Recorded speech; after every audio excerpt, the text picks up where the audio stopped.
आजकल लोग बोलते कुछ हैं, उसका अर्थ कुछ और भी होता है, बातों का बतंगड़ बन जाता है। लेकिन कोई समझ नहीं पाता या कोई समझना नहीं चाहता है कि अच्छी बात और बुरी बात क्या है। मैं एक लोक कथा आप लोगों के समक्ष प्रस्तुत कर रहा हूँ। यदि आप लोगों को पसंद आए तो लाइक और सब्सक्राइब करिएगा। सुनिए। एक महान संत थे। एक बार उनके पास दूर से आए कुछ लोग विचार विमर्श कर रहे थे।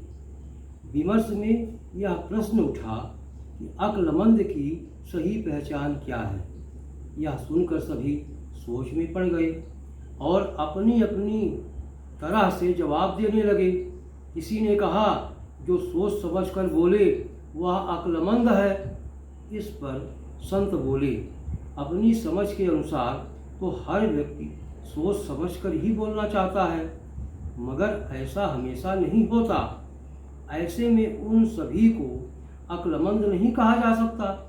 अक्लमंद तो कुछ लोग ही होते हैं और उनकी पहचान भी कुछ खास ही होती है।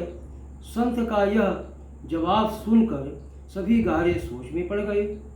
तभी उनमें से एक बोला, जो नेकी और बदी में फर्क कर सके वही अक्लमंद है। उसकी इस बात पर संत बोले, नेकी और बदी का फर्क इंसान ही नहीं जानवर तक समझते हैं।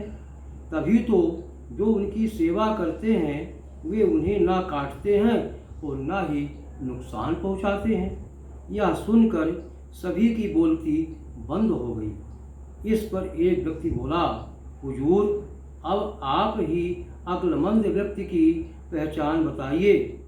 संत मुस्कुराते हुए बोले, अक्लमंद वह है जो दो अच्छी बातों में यह जान सके कि ज़्यादा अच्छी बात कौन सी है और दो बुरी बातों में यह जान सके कि ज़्यादा बुरी बात कौन सी है।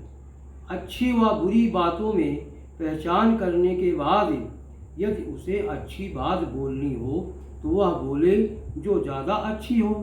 यदि बुरी बात बोलने की लाचारी पैदा हो जाए तो वह बोले जो कम बुरी हो। यह बात सुनने में बेशक मामूली लग रही है, पर यदि इंसान इस राह पर चले तो वह न सिर्फ अक्लमंद कहलाएगा बल्कि बड़ी से बड़ी मुसीबत टालने में भी कामयाब हो जाएगा।